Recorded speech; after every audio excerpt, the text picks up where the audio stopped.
Happy 2022, Wanderers! Welcome back to the Foolish Wanderers podcast, the podcast about anything and everything. Today, we're going to be ringing in the new year, talking about some of the luckiest people to have ever existed.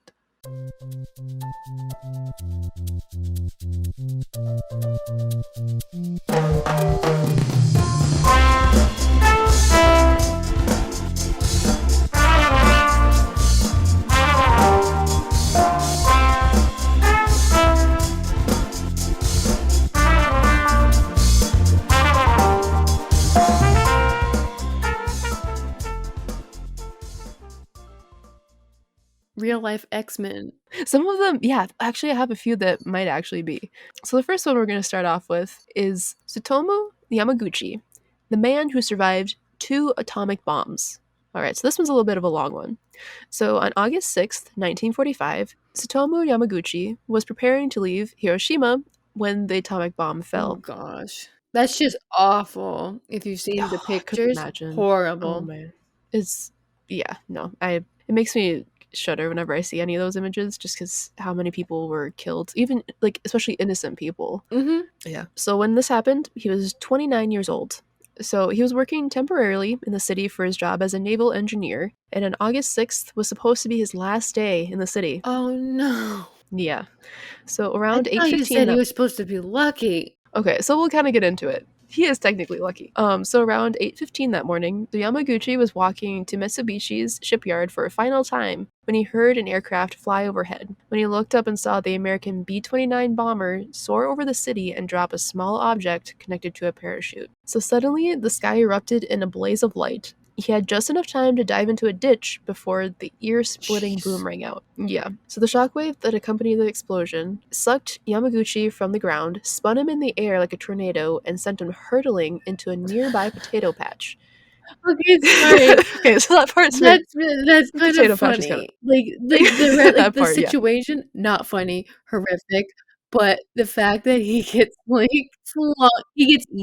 so the explosion yeeted him into a potato patch. Yeah, more or less, yes. That's yes, it hilarious. did. That's the only funny thing about this, but yeah. At the time, he was less than 2 miles from ground zero.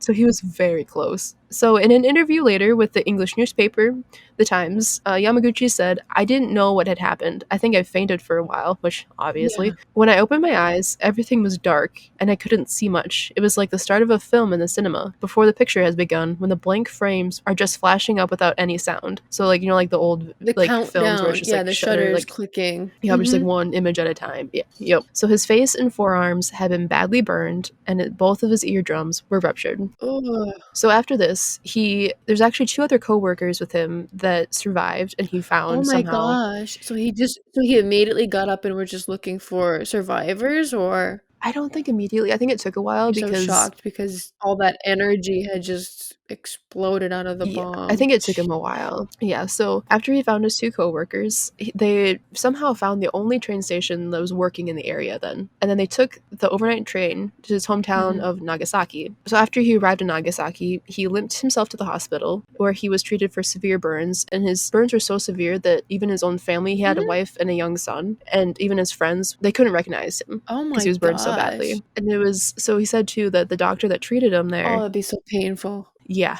Oh, yeah. And the doctor that treated him was one of his childhood friends, and he couldn't recognize him when he first saw him. It took him a while to realize who it was. That's how bad it was. So he eventually made it back home and was with his family. So the morning of August 9th, Yamaguchi pulled himself out of bed to go to work at Mitsubishi's Nagasaki office. So the bomb drops on August 6th. He gets severely burned to the point where his childhood friend can't really recognize him at first, and then he goes back to work on the 9th. Yeah, that's. Did he not have sick days? I don't know. I guess I don't know their culture at that time. Culture. I'm sure it's very different now. But oh my gosh! Yeah. You went to work 3 days later. Oh. So he basically was explaining to his supervisors, like, this is why I was in this bomb, like, this is why I'm burned, this is what happened. I can't believe that they're actually working. I know, right? Like, well, at this time they didn't know what had happened. No one believed him. Like, his supervisor said, like, no town could be obliterated by one bomb. That's impossible. No, they hadn't heard anything. Yeah, so this is at a time Isn't where I that guess, like, crazy? you 'Cause know everyone just think about this right now. Most people, I would say, have smartphones or we have the internet. Yeah. We can learn about anything that happens around the world in a matter of seconds that it happens, or live stream. People live stream stuff now. Oh, And yeah. then now Yeah. just think about this, what we're talking about. This Mhm. town over, I think Nagasaki's just, like, a little bit a ways from Hiroshima, but they didn't know that it even happened. Okay, let me see the distance between Hiroshima and Nagasaki. So oh, it's about 5 hours, so it's pretty far away, Could you especially for, like, a My train thing is, ride, like, could so you see it? I don't know what the distance of, like, the coverage for I don't you would know. definite I so, you would think that there'd be, like, tremors? I don't know. Yeah, you'd think you'd, like, feel something. Maybe, like, it was they thought it was, like, an earthquake, like a They small have earthquake or earthquakes, something, or, don't like they? I think they I do. think so. I don't know, so I don't know how they didn't hear about this 3 days later, Jeez. but apparently his supervisor accused him of being mad. Like, However, crazy, when he like, was mad, like, yeah, well, crazy, yeah. It was, like yeah, like, not right in the head. So, while Yamaguchi was trying to explain this to his supervisor, he looked at the window and suddenly everything exploded with, like, it just white. Oh, that's the second one. Yep, that was the second bomb. So he dropped to the ground just seconds before the shockwave shattered the office windows and sent broken glass and debris through the room. And he said, I feel so bad. He says this. He said, I thought the mushroom cloud had followed me from Hiroshima. Like Eeyore with the rain in Winnie the Pooh. But much, much Much worse. Yeah. worse. Yeah. So Yamaguchi's bandages from his previous burns were blown Mhm. off. He was hit with more radiation, but he for the most part he was for the like he wasn't really harmed with like more burns and like cuts, and he wasn't like more severely burned and But I stuff is what I'm mean, saying. the amount of radiation that he was exposed to, Oh he yeah. probably, dies, like, a few decades later of cancer? No, okay, so 'Cause he was within 2 miles of of ground zero for the the first first one. one, Can you imagine how much radiation pumped through his body? And then I now know, for again, twice. Yeah. Yep. probably, like, thousands of X-rays worth of radiation. Oh, I'm sure, yeah. Oh gosh. So something about the second bomb. So when he got home and was like with his wife and his son, Mhm. and so that Baby morning son. baby son, yes. Ugh. He while he was at work, his wife went out to get him medicine for his burns, like help heal them, with her son. Mhm. So after the second bomb, Yamaguchi rushed home because he was like, "What happened? You know, everything's level." Like he's like so obviously distraught. He rushed home. His house is gone. No. But what happened was when they left to go to the store, that saved them because he came home and his wife and his son were okay because they left that morning to go get him medicine. Oh, because if they were there, the house would have collapsed Yep, on it top would of have been them. It'd be gone. just Oh, it was within It the Yeah. blast rate. Oh gosh. Yeah, so his wife trying to treat his burns Mhm. saved her that day. That's crazy. It's nuts, it gives me He shivers. survived an atomic bomb, which is the most powerful thing in the world, Twice. twice. Yes, twice. And then Jeez. yeah, and he lived guess how long he lived? I honestly I don't know. I feel like he died, like, 10 like, 10 years later because of radiation poisoning caused, like, cancer or something. So, he was 29, right? Mhm. He lived till 93. What? He lived so long. He did have, like, a few months after the bombs, his hair fell out, and, like, he Yeah. did have some 'Cause it's repercussions, but he poison that recovered. just went through you. Yes, yep, but he lived to 93. He lived in a long that's a It's a longer life than long most life. people. I think, like, the average is, Mhm. like, 87, 86. I think is the I life think so for the expectancy US, for the yeah. US. Oh my Yep. gosh, he's amazing. So, yeah, so take what you want, like, if this good luck or bad luck, I think it's pretty dang good That's luck good that, luck. like, he actually recovered and, like, Lived a had, full like life.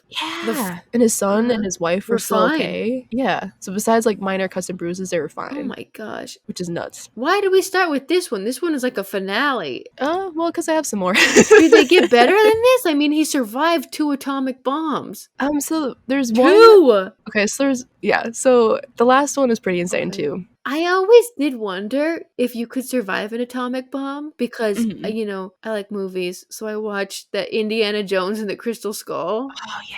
And do you Yep. remember how he, like, escapes Test the test zone. zone and he runs into that fake they would do this in, like, Yep. the desert to test the Mhm. atomic bomb. they would create like fake little towns with the mannequins, with like the houses and cars and like the, sprinklers and he goes into that refrigerator. Indiana Jones goes into the refrigerator. I wonder, if that would work or not, because it was like lead lined or something. It was like lined in lead. I think so. If I'm not mistaken, I believe that like radiation nurses, they put a lead bib on you. Yeah. Yeah. So I think theoretically you could survive if it was sealed properly. Like if it was all the way sealed and you got in there, I think it would be safe because it's lead lined. It's a sturdy box. Like he did get flung. Like the refrigerator just got. But he got yeeted again. The explosion yeeted him into the desert in that fridge. Yeah, yep. I wonder, okay, so I have to look this up again, but I think after that movie, a lot of kids try to climb inside refrigeraters. Don't do it. No, don't. Same with the Lilo and Stitch movies. Like, they had to change it. So the original Lilo and Stitch, Lilo hid from her sister in like a washer or dryer? I think it was a dryer. And so I think when they came out to like Disney Plus or whatever, they had to change it so it's just like a table with a pizza box in front of it. Because kids would climb into the dryer and like, because they would try to copy her. Oh my gosh. I have like the original DVD from when I was oh wow. It's probably a dryer in the originals. But yeah, when they changed it for like the newer releases and stuff, they had to change it. Don't do it. Because some of them have auto lock. Yep, exactly. Yep. So the next lucky man we're going to be talking about is Bill Morgan, the man who died, came back to life, and then won the lottery twice. All right. So in 1999, Bill Morgan was 37, and he was a truck driver living in a travel trailer in Australia. So one day while working, he got in a pretty bad accident that he survived. However, the medication he was giving during his recovery resulted in having an extreme allergic reaction that basically made his heart stop. Oh my gosh. Do you know what the medicine was? I don't. Do you want me to Google it quick? No, it's fine. I don't know. Okay. Okay. I didn't look that far. But then after being clinically dead for 14 minutes, doctors were finally able to get his heart going again. So what they said was usually, That's really, really bad. That's really long. Yeah. Like, isn't like 2 minutes? Like, that's like super long, I'm pretty sure, right? That's a decent amount of time. That can do damage, yeah. If your brain doesn't have oxygen for that long, yeah. On your organs. Oh my gosh. So usually what's said is when someone is clinically dead for that long, the person can suffer from brain damage and may be like what they call a vegetable. Brain dead. Yeah, basically. However, after doctors got his heart going again, he was in a comatose state because he was dead for 14 minutes. And it was recommended twice to his family to remove life support so he'd be allowed to die peacefully, which is so hard. I can't imagine making that decision at all. That'd be the worst. I don't think I could. So, however, after 12 days, he miraculously came out of his coma and was completely fine. Like, nothing was wrong. Nothing. That's like brain damage. That doesn't happen. I know. This is why he's in this list.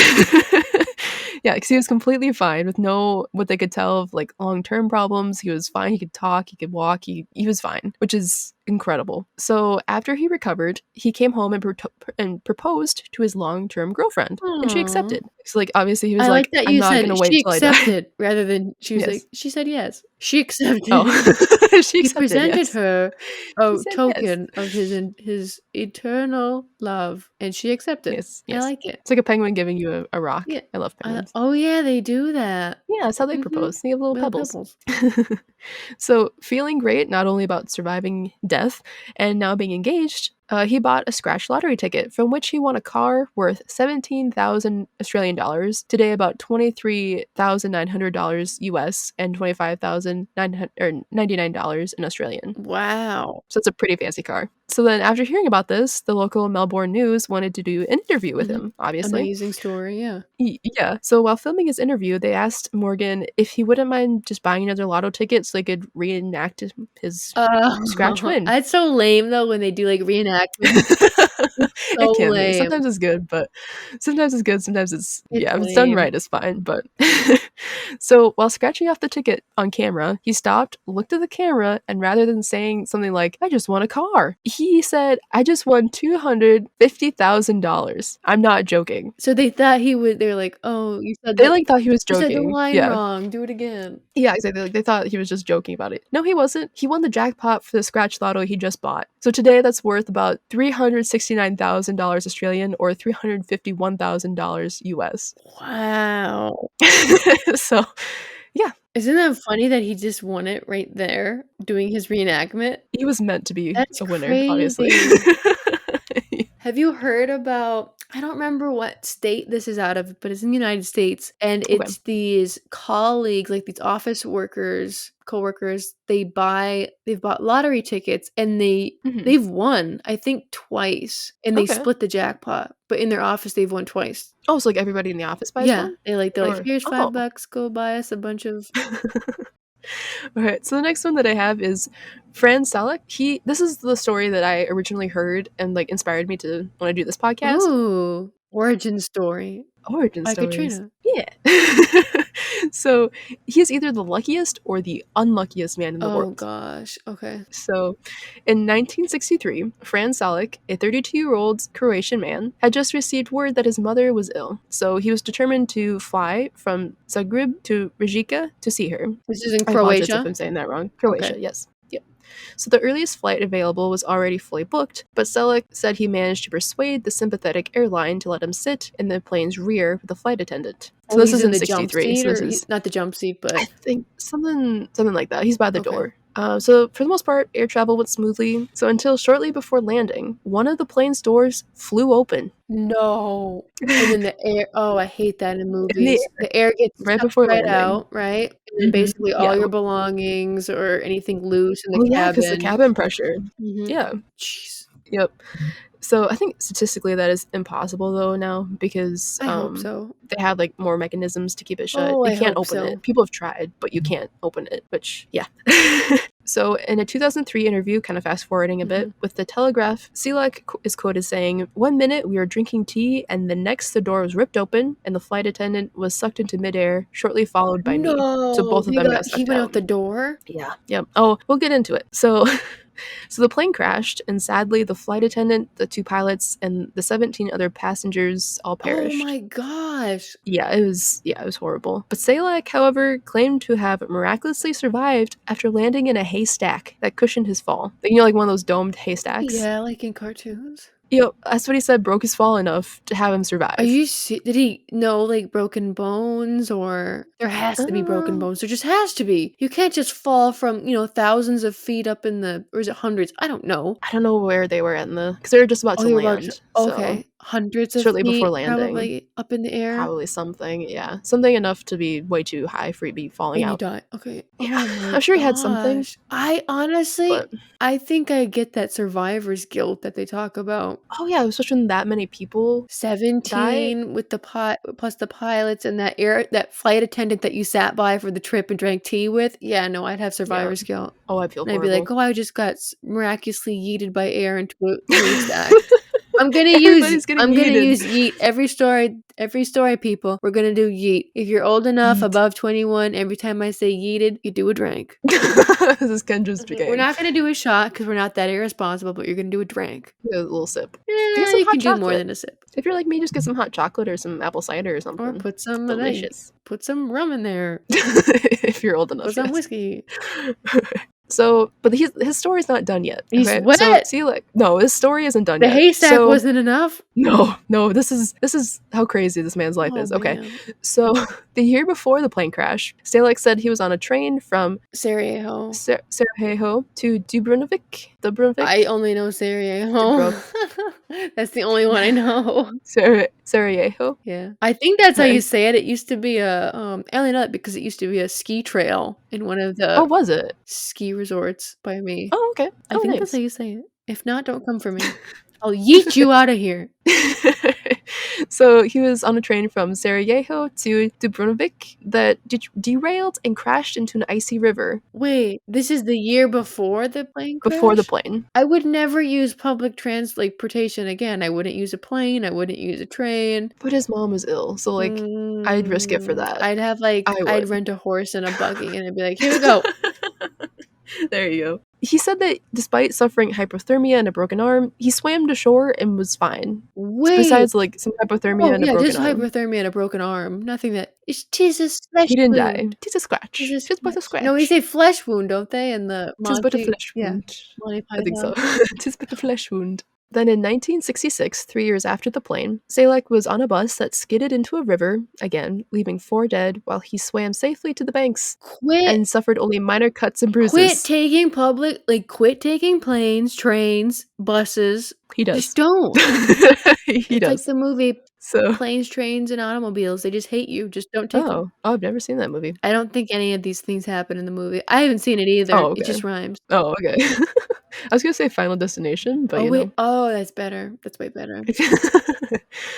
So, after having a bad experience with public transport, he learned, Salek decided to travel mostly by his own car. However, in 1970, his car caught fire while he was driving. How does that even happen? Like engine failure. I don't know. Something happened. He was able to jump off the moving vehicle seconds before the fuel tank exploded in front of his eyes. Just get a hint. Take the hint. Stop going places. Rent a mule and just use that. Yeah, at this point, yes. But in 1973, 3 years later, after that car accident, he had another car accident. Oh my gosh. The fuel pump of his car broke, causing engine fire to shoot out of the air vents.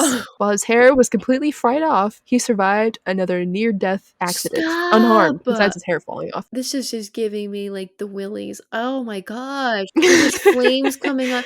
Get a hint. Yeah. Anything with an engine hates you. The machines hate you. Oh, this next one is gonna concur with that. So in 1995, 22 years accident-free. Oh, so in his house, in like factories where they have like, we've gone 83 days without an accident. Yeah. He has one in his house that's like, I've gone 22 years without an accident from a machine. Until this day. So, Salek said he survived being hit by a bus while being in Zagreb.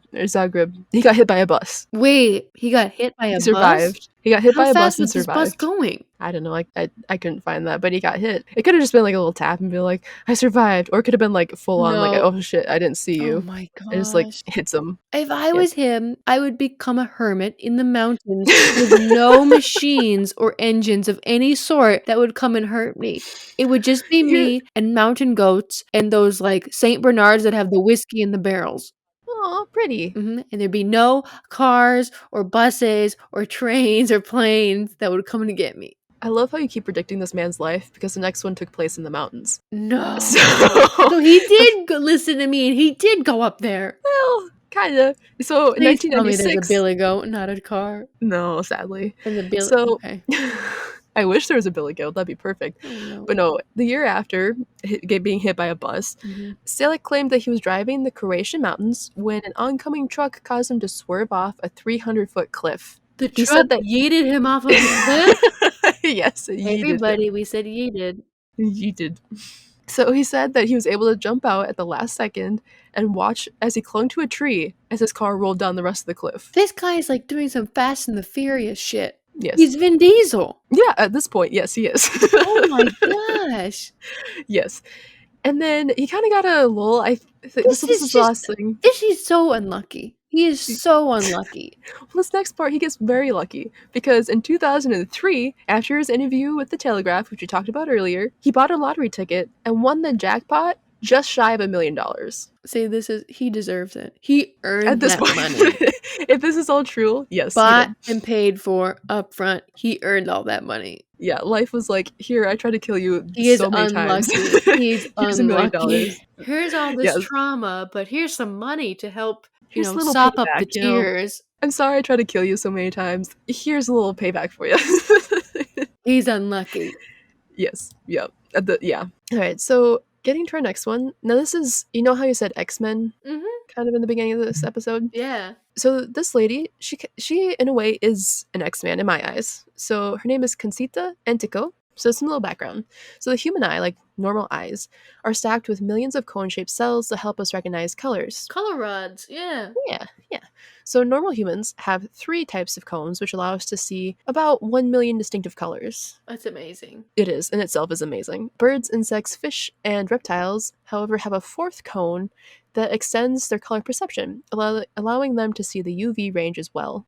So although evolution has mostly removed the 4th cone from mammals, including humans, there's evidence that a small percentage of humans may have a genetic variant that allows them to have all 4 cones in their eyes. Like the bird UV. And like the other...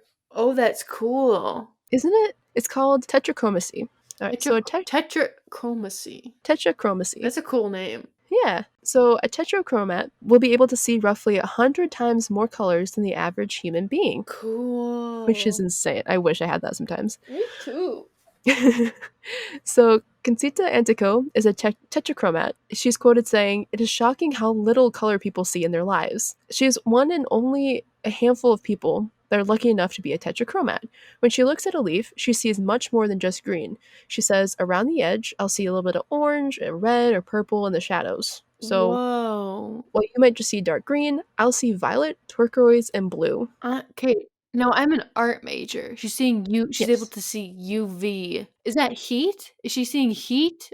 Okay, so kind of what I'm getting from Google and like YouTube and stuff is saying that if you can see the UV spectrum, you see more of like the purple hues, like hues that are just beyond what we can see like normally. And you also can pick up on like different textures and like different outlines of things. Yeah, so that's how like I guess like insects like bees, like birds, they can distinguish different plants because of different textures. And things. Yep. Yeah, something like that. So it gives it more oomph, I guess. Yeah.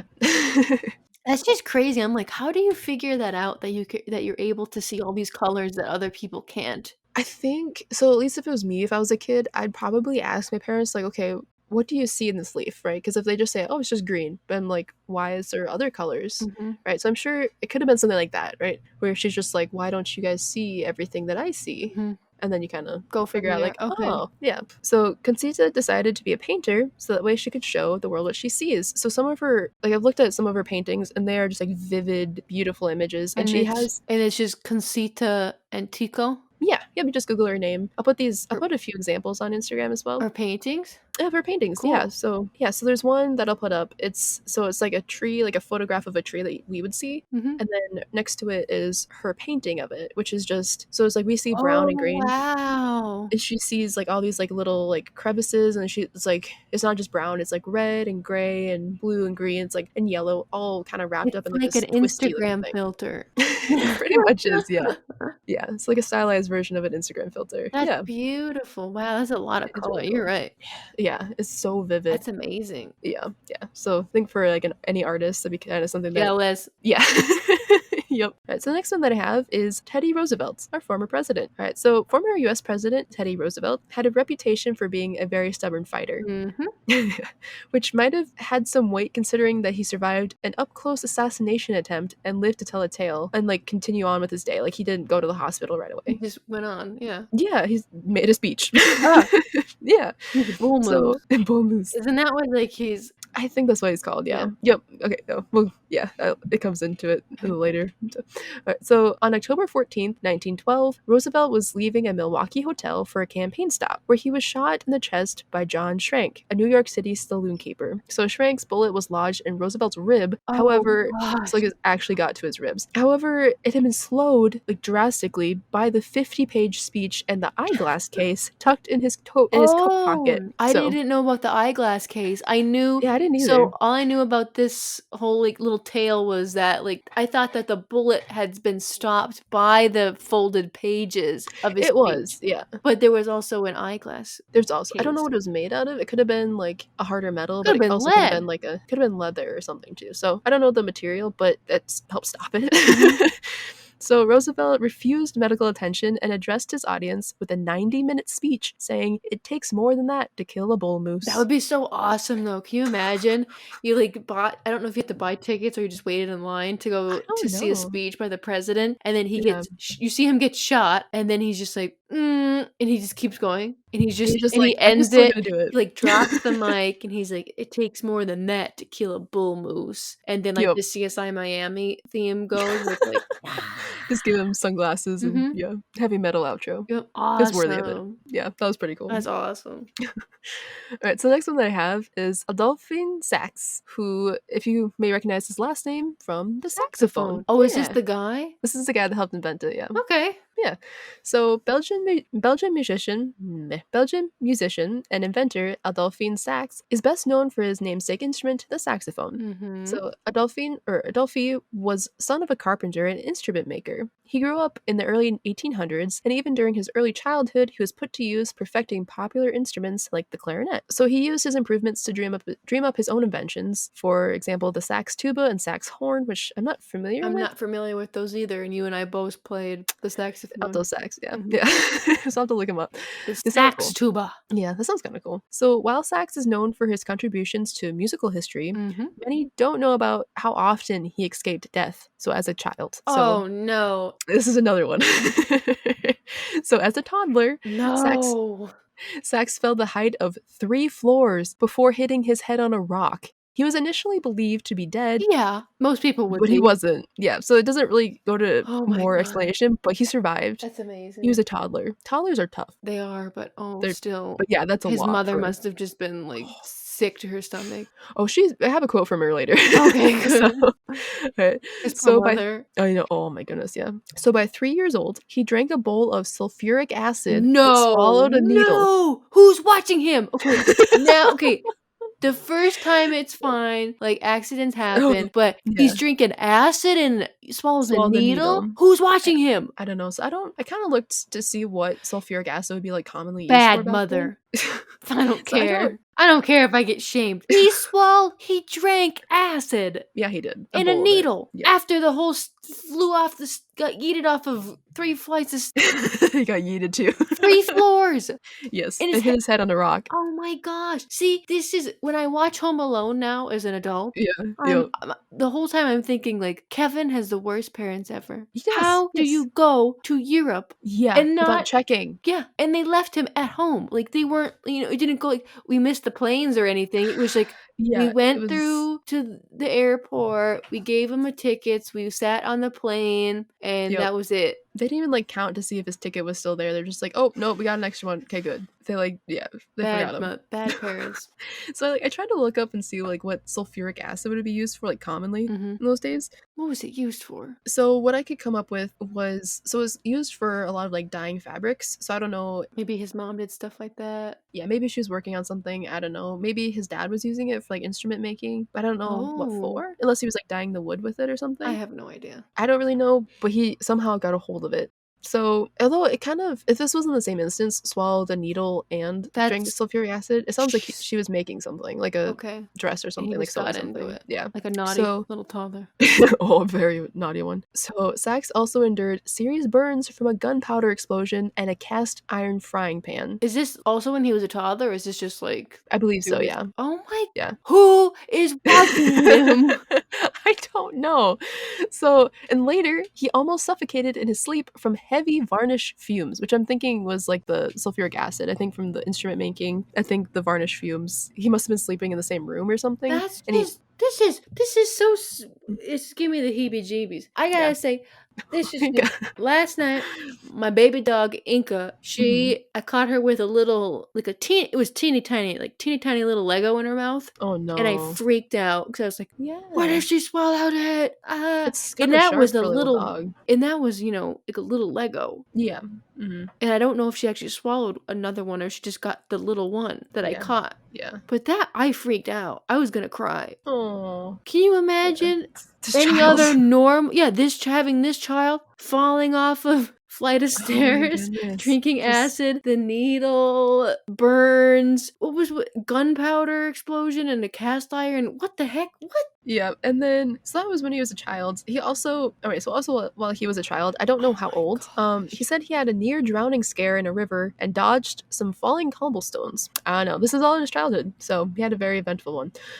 One I don't want. I don't want that either. No. No. Not for anyone. No. So Sax's mother, Marie Joseph Sax, noticed the pattern, which obviously, and was quoted saying, "He's a child condemned to misfortune. He won't live." Or you just should watch him better, Marie. Yeah, that could have been part of it, yeah. He said that he won't live, and yeah, he did. Guess how long he lived? I don't know. Give me a ballpark guess. 82. Not close. 79. Oh. Which is still a pretty long life, considering his childhood. That's a good life, and is this 1800s, right? Mm-hmm. Yeah, that's pretty good for back then. Pretty good. Yeah. Alright, so this next man we're going to talk about, Charles Charles XIV, John of Sweden, he kind of fulfills a dream of like I feel like a lot of little kids had in a way. So especially like when you're young, a lot of young girls especially want to be princesses. I never did. Yeah, I wanted to be this is how different I am. Okay. I wanted to be either a spy, Okay, and or like be like the crocodile hunter. And like yeah. play in like a zoo with like animals. Like that's what I wanted to Yeah, do. that'd be cute. I think when I was little, I think I wanted to be like I always wanted to be like in movies and stuff, so that was my goal. But No for princess job for us people. That's okay. Although I wouldn't turn down like one of those extravagant dresses like once in my life. Just to try one Man, on. I'd only like it if like people were dressing me and all I Yeah, had to exactly, do yeah. was like eat crumpets. Just Like you eat just unique crumpets. I like the sequences where they're like historically accurate, where like they just get stripped naked and then the people put clothes on you. Yeah. I 'Cause like it's a that. lot of layers. I There's so like many that layers. aspect better than, Yeah. the people dressing, putting clothes on for Putting you. clothes on me. 'Cause, life is hard. Eat crumpets. Life is hard, eat a crumpet. So Jean-Baptiste Bernadotte was born the son of a French lawyer in 1763. However, he died as a king of Sweden. What? Yeah, How so we'll does get not into a it. non-Swede become marriage? I don't know. No, we'll get into it. It's kind of Okay. cool. So, and it actually kind of happened because he was a nice guy, like genuinely a nice, respectable guy. So the Swedes were just like, yeah. Yeah. We'll get into it. All right. I So want to Bernadotte, go there now. I want to I go love there. Sweden. I They want to would visit never let a Sweden. Finn be the princess Oh, or yeah. queen. They would never. Ever. Never, ever, ever, never, ever. So Bernadotte had a lengthy military career and a turbulent relationship with Napoleon that saw him leading military campaigns through Germany and Italy. So while he was there, he kept a handle on his troops, refusing to allow them to loot and theft, the townspeople, which gained Bernadotte respect from his adversaries. And so me. he's very, that's very like, especially for like wartime, like to have that much restraint and like, with any problem, yeah, what they do to the innocents. Oh yeah. Oh, it's always horrible. Mm-hmm. Except in his case. So though later unsuccessful in battles, Bernadotte's career led to distrust from Parisian politicians in the early 1800s. However, in 1810, an ill and childless King Charles XIII led Sweden to conduct a star search of sorts for an heir. What did you have to like Yeah. audition? Like you said, Star Search. So it was like Star like Search. American Idol. A Was little Randy bit. Jackson there? Oh, And just he was tagged all like, the "It's a actors no this for event. me, dog." But he would have get it. So Bernadotte was offered the role of Sweden's crown prince. Oh my gosh. What did he have to do? What was his talent? Okay, here we go. How did he do in the swimsuit competition? Oh, probably pretty good. So So he was selected because of his military experience, but also due to the kindness and restraint he showed to Swedish soldiers during his military campaigns. See, people, don't burn your bridges. Exactly. Like even if like this, like you're going to war, like especially for innocent people, right? Oh my gosh, yeah. That's the part that kills me the most. Me too. All right. So Bernadotte adopted the name of Charles XIV John and led Sweden following Charles XIII's death in 1818 until his own death in 1844. That's amazing. Isn't that I like cool? that story. It's cool. I had no idea this like existed, but I was like, that's pretty damn cool. A star search in the 1800s. That was cute. That should be like a Disney movie. Yeah, that's cool. And have a princess out of a princess. I like it. Mm-hmm. I don't like his name though. It doesn't roll off the tongue. It's awkward. It is a little awkward. Charles the 14th, John. I'm sure they had like a something to do with like religion or something. I'm sure they had some significance to it. But yeah, it's not the most jaunty of names. Yep, doesn't roll off the tongue. Not as much. All right, so now we're going to get into our last story. Ooh. All right, so this finale. The finale story, yes. So Ludger Celebrys, he is said to be the man that survived the apocalypse. What? All right, so here we go. So Ludger was not a nice guy. He was born in 1875 on Martinique. Ludger, his actual name was Louis Auguste, but he was a convicted felon who liked to drink and to fight. So it was no surprise when he was arrested for getting into another fight on May 7th, 1902. So irritated with his antics, the police threw him into solitary confinement, which was a tiny half-undergrounded cell with no windows and only a very narrow slit in the door facing out to sea, which I assume like for food. I'd go crazy. I'd go insane. Yeah. So the police didn't realize it at the time, but they had just saved Ludger's life. Okay, where is Martinique? I have no idea. Let me Google quick. I also like that we started out with like the first sentence was Ludger was not a nice guy. No, he wasn't. I mean, it's important to put that out there. But I mean, right? if he drinks and fights, like, is that bad? bad, or was he Depends just on, like, what he did. Oh, good Because if he, point. like, truly, like, really hurt people or, like, maybe killed somebody, I don't know if he killed somebody or not, but it's kind of rumored that he Manslaughter, did, okay. but I don't know for sure. Maybe murder, maybe manslaughter, we don't know. Maybe. Let's see, where He was is put that? but at least he was put into a prison that had an ocean view. Through a tiny slit, yes. I mean, that was, like, equivalent to the hotel room I stayed at in San Francisco, so, you Are you know. serious? Oh, that's so I hate it when they do that, 'cause, like, you're paying so much money, and then it's just like, "Oh, here's a brick wall." It was a lot for a little room with a king bed, Oh my goodness. and the window was above the AC unit. Oh, no. And it was supposed to have it was like it was, like, not a suite, but it had, Okay. like, the king size bed that so it was, like, you know, the upgraded with Okay, the so, like, the ocean view, with the of you know, like, the of the bay, Oh, yeah, it's and supposed to be it nice. was I mean, it was Was it? fine, but I mean, The view. the view was sad and Okay, depressing. that's not good. Alright, so Martinique is in the Eastern Caribbean Sea. Okay, good So food. it's near the islands, near the island republics of Dominica, about 22 miles away, and St. Lucia. Ooh, that makes me want So shrimp. Really? Yep. Okay. So the morning after, they threw him into this solitary confinement cave. With ocean Oh, this is views. sweet. With ocean view, with a tiny ocean view, Mhm. the apocalypse came to Martinique. Mount Pelée. Oh, after the soccer player. So the Mount Pelée volcano had been showing signs of erupting for over a week. Oh gosh. And since modern volcanology did not yet exist, or like the study of volcanoes and how like Mhm. and when they erupt, no one knew like what to expect. Oh my It's actually gosh.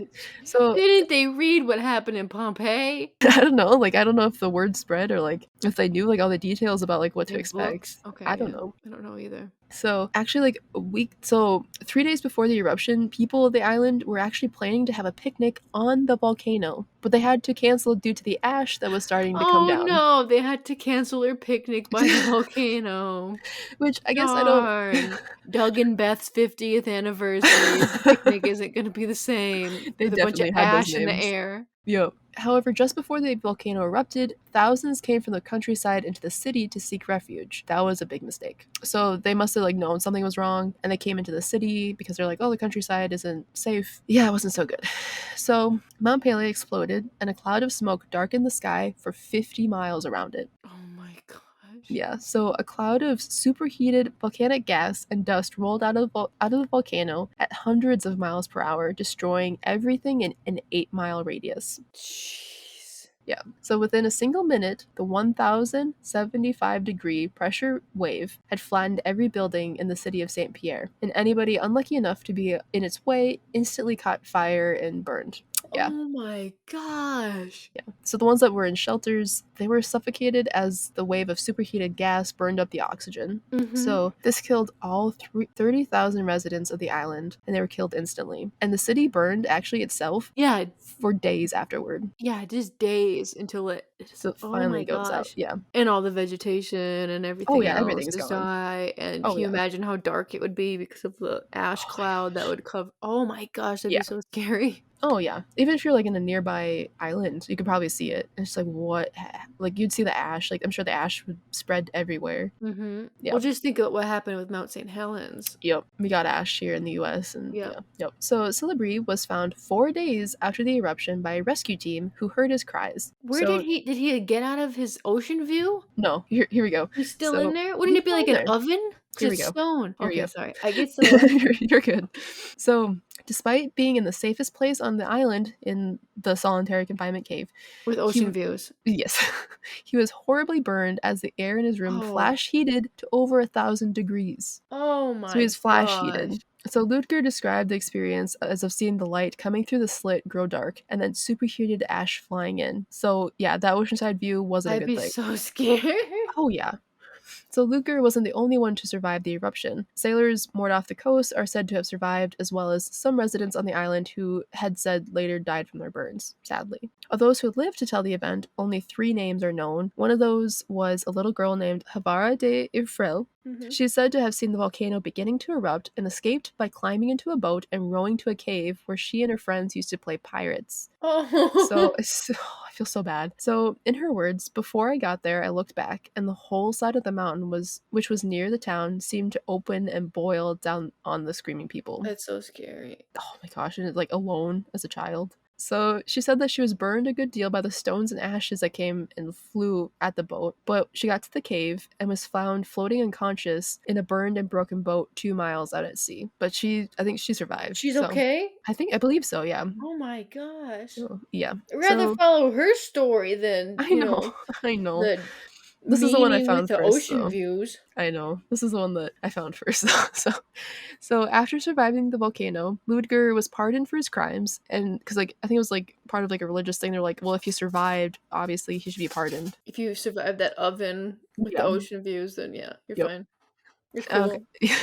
And then he was hired to tour with the Barnum and Bailey Circus to tell the story of the horrific events that he experienced. Oh, so I don't like that. I know. That makes me sad. Like, the only way that he could have a job is just retelling his, horror. I know. At the circus. In the circus, yeah. So they called him. So he became to be known as the man who lived through Doomsday and the most marvelous man in the world. Well, the second one is nice, but the second one's nicer. But I mean, sad. Yeah, I know. But at the same time, too, it's how do you make money? Because your whole life is gone. Your whole island is gone, right? That's true. So today, the cell which saved Ludger's life can actually still be visited in St. Pierre. So the town never recovered from the devastation. Even today, over 100 years later, the town's population is only a few thousand. And it was 30,000, right? It was 30, yeah. Wow. Yeah. Well, yeah, because vegetation, especially that lush vegetation, how long that take a long time. Because I know grass and smaller things will start to come back pretty quickly, but then I think too it's just going to live on an island where everyone got killed. That's kind of haunting. Yeah, it's pretty scary. So in that way, that'll keep me away. Me too. Yeah. So some of the sources that I have today are theindiatimes.com, mentalfloss.com, history.com. I love mentalfloss.com. It's a good website. Good website. Good website. And then todayifoundout.com, allthat'sinteresting.com, which I love that website, and then atlasobscura.com, which is also a very good website. Yeah. Well, I don't think I'm on that list of luckiest people because I just had to clean up a mound of puppy puke. That's disgusting. It was. Yes. And we're right back to bodily fluids to end out our podcasts. Yep. All right. She just yeeted that right out of her. I gotta get last yeet. The last use of the episode. All right, guys. Thank you so much for listening to another Foolish Wanderers podcast. We'd love to hear from you guys. If you have a favorite luckiest person from this episode, if you have more, we'd love to hear about them. So please email us at fwplisteners@gmail.com. And then also check out our companion images over on Instagram at Foolish Wanderers Podcast. Yep. All of our links for our social media and stuff will be down in the description. And new episodes are out every single Wednesday from wherever you get your podcast, including this one. Yeah. All right. Thank you guys so much for listening, and we'll see you guys next time.